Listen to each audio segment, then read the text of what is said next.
లోకంలో ఎవరో ఆచారపు ముసుగులో వెళుతున్నారేమో, లోకంలో ఆచారపు అనుభవంలో సాగిపోతున్నారేమో. కొంతమంది టైంని బట్టి, ఇంకొంతమంది ఇంకా చెప్పాలంటే ప్రియులారా ఫలానా తేదీ అయితేనే మంచిది. Praise Lord. చదవండి రోమీలకు రాసిన పత్రిక, రోమీలకు రాసిన పత్రిక 12వ అధ్యాయము 2వ వచనాన్ని చదువుదాం. మీరు ఈ లోక మర్యాదను అనుసరింపక ఉత్తమమును అనుకూలమును సంపూర్ణమునయున్న దేవుని చిత్తమేదో పరీక్షించి తెలుసుకున్నట్లు మీ మనస్సు మారి నూతన మగుట వలన రూపాంతరము పొందుడి. మీరు ఈ లోక మర్యాదను అనుసరించక, స్తోత్రం చెప్పండి అందరూ గట్టిగా, ఉత్తమమును అనుకూలమునైన దేవుని చిత్తమేదో పరీక్షించి తెలుసుకున్నట్లు మీ మనస్సు మారి నూతన మగుట వలన మీరు రూపాంతరం పొందండి. మనం అనుసరించకూడనిది ఏంటంటే, ముందు మనం దేన్ని అనుసరించకూడదు దాన్ని ధ్యానించాలి. దేన్ని మనం అనుసరించకూడదంటే ఈ లోక మర్యాదలను మనం అనుసరించకూడదని బైబిల్ సెలవిస్తుంది. పరిపూర్ణమైన దేవుని చిత్తమేదో పరీక్షించి మనం తెలుసుకునేటట్లు వాక్యం చెప్తుందండి. మనస్సు మారి నూతనమై మన రూపాంతరం చెందాలి. Praise Lord. చెప్పండి గట్టిగా హల్లెలూయా. మనం ఏ మర్యాదను అనుసరిస్తున్నాం? లోక మర్యాదను అనుసరిస్తున్నామా, లేకపోతే సకల జనుల యొక్క మర్యాదను అనుసరిస్తున్నామా, లేకపోతే దేవుని చిత్తం ఏదో పరీక్షించి మరి దేవుని చిత్తాన్ని మనం అనుసరిస్తున్నామా ఆలోచించాలి. స్తోత్రం చెప్పండి అందరూ గట్టిగా హల్లెలూయా, హల్లెలూయా. దట్ ఈస్ లోక మర్యాద. ఎందుకు పెళ్లి చేసుకుంటున్నావు? అందరూ పెళ్లి చేసుకుంటున్నారు కాబట్టి నేను పెళ్లి చేసుకుంటాను. అందరూ పెళ్లి చేసుకుంటే నువ్వు పెళ్లి చేసుకోవాలని రూల్ ఏమైనా ఉందా? అన్న ప్రార్థన చేయను అయ్యా. దేనికమంట? నాకు దేవుడు గర్భఫలం ఇచ్చేటట్లు ప్రార్థన చేయమంటే నేను ఊరికే అడిగాను. గర్భఫలం ఎందుకమ్మా అంటే, అందరికి పిల్లలు ఉన్నారు కదా, మాకు కూడా పిల్లలు, అందరికి పిల్లలు ఉన్నారని మీకు పిల్లలు ఉండాలా అన్న ప్రార్థన చేయండి అన్న. ఇల్లు కట్టాలి. ఎందుకమ్మా ఇల్లు? ఇప్పుడున్న ఇల్లు బాగానే ఉంది కదంటే, అందరూ కడుతున్నారు కదా ఇల్లు, అందుకొరకు మేము ఇల్లు కట్టాలి. ఇల్లు కట్టుకోవాలనుకునే తప్పు కాదు, ఎవరో చేస్తున్నారు కాబట్టి నేను చెయ్యాలి, ఎవరికో ఉన్నాయి కాబట్టి మాకు ఉండాలి అన్న ప్రార్థన చేయండి అన్న. కారు కొనాలి, మంచిది. దేని కొరకు కారు? ఇప్పుడున్న 2 వీలర్ స్కూటీ సరిపోతుంది వాళ్ళకి ఇద్దరికి. ఇక్కడ మనకు పార్కింగ్ కూడా లేదు, అది వేరే విషయం అనుకోండి. ఏంటంటే స్కూటీలో ఇద్దరు వస్తున్నారు, సరే మన హెవీగా కూడా లేదు, సరే ఆయన ముసలోడేం కూడా కాదు, యాక్టివ్గానే ఉన్నాడు. యాక్టివ్ హోండా ఉంది ఆయన దగ్గర, యాక్టివ్గానే ఉంటాడు ఆయన. వాళ్ళు సంతానం కూడా లేదు, ఇంకా సరిపోతుంది కదా బ్రదర్ అంటే, అందరూ కొంటున్నారు కదా కారు, మేము కొనకపోతే ఎట్లా? అందరూ కారులో వస్తుంటే నేను స్కూటీలో వస్తుంటే నాకు అది నామూషిగా ఉంది, నాకు అవమానంగా ఉంటుంది. సరే డబ్బు ఏమైనా ఉందా నీ దగ్గర అంటే, డబ్బు లేదు, ఫైనాన్స్ చేస్తాను, లేకపోతే ఏదో ఒకటి చేసి మొత్తం మీద అందరూ కొన్నారు కాబట్టి మేము కొన్నాం. మా రక్త సంబంధికులు అందరి దగ్గర ఉన్నాయి కాబట్టి మా దగ్గర ఉండాలి. వాళ్ళు యాపిల్ ఫోన్ వాడుతున్నారు కాబట్టి నేను వాడాలి, వాళ్ళు పలానా దాన్ని వాడుతున్నారు కాబట్టి నేను వాడాలి అని మనం ఈ లోక మర్యాదను అనుసరించకూడదు. దీని విషయంలో దేవుని చిత్తం ఏమిటి? ఈ వస్తు కొనడంలో దేవుని చిత్తం ఉందా? ఇల్లు కట్టే విషయంలో దేవుని చిత్తం ఉన్నదా? ఈ వివాహ విషయంలో దేవుని చిత్తం ఉన్నదా? అందరూ విదేశాలకు వెళ్తున్నారు, నేను వెళ్తాను అని కాదు, విదేశాలకు వెళ్ళే విషయంలో దేవుని ప్రణాళిక ఉందా?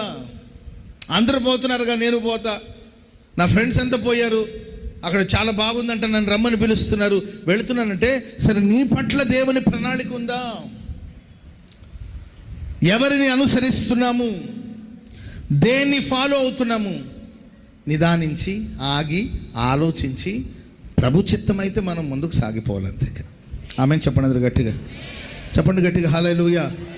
చాలామంది జీవితాల్లో ప్రియులారా ఈ లోక మర్యాదను అనుసరించి, సందర్భం వచ్చింది కాబట్టి నేను చెప్తున్నానండి. రీసెంట్గా నేను ఒక వివాహానికి వెళ్ళాను, సందర్భం వచ్చింది కాబట్టి చెప్తున్నాను. సరే నేను ఇక్కడ నుండి వెళ్ళాలి కదా, చాలా దూరాలు, ఒక్కొక్కసారి మిడ్ నైట్ ఎప్పుడో వచ్చి పడుకుని ఉంటాను, ఒక్కొక్కసారి ఉదయాన్నే లేచి బయలుదేరుతాను, ట్రాఫిక్ ఏదో మొత్తం మీద.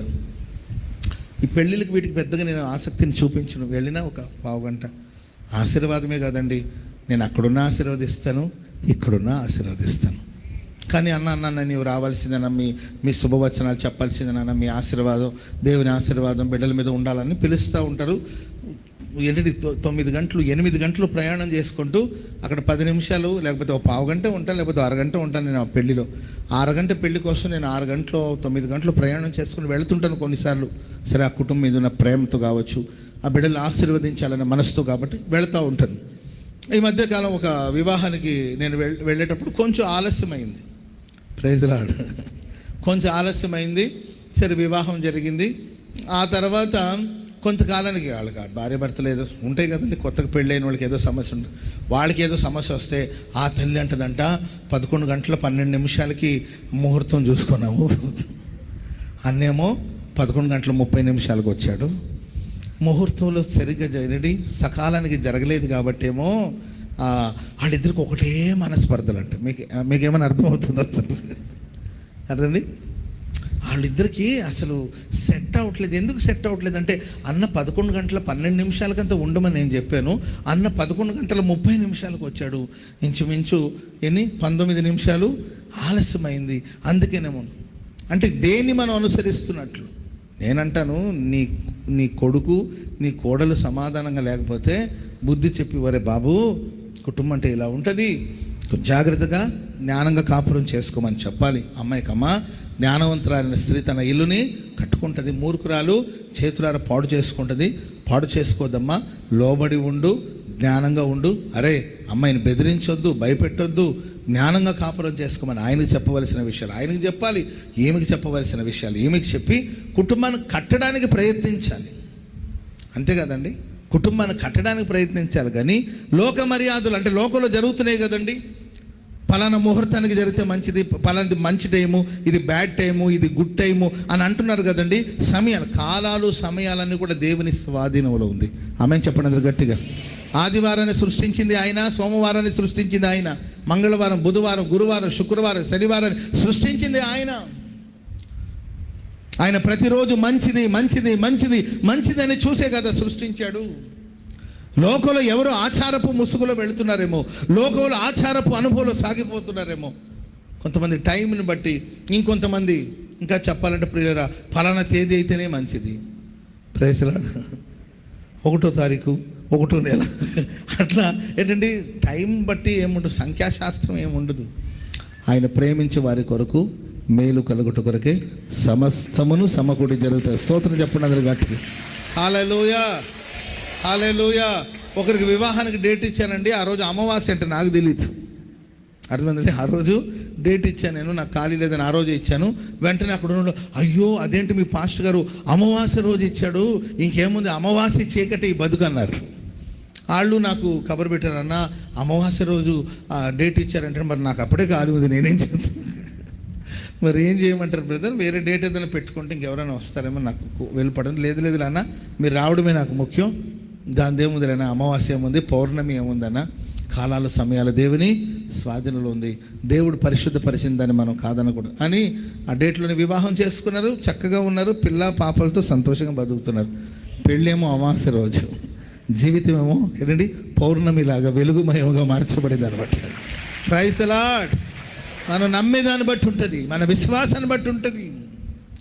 బైబిల్ సెలవిస్తుంది, ఈ లోక మర్యాదను అనుసరించొద్దు, పరిపూర్ణమైన దేవుని చిత్తమేదో దాన్ని పరీక్షించి దైవ చిత్తాన్ని నెరవేర్చాలని, దానికోసం మన మనసు నూతనపరచబడి మన రూపాంతరం పొందాలని బైబిల్ చెబుతుంది.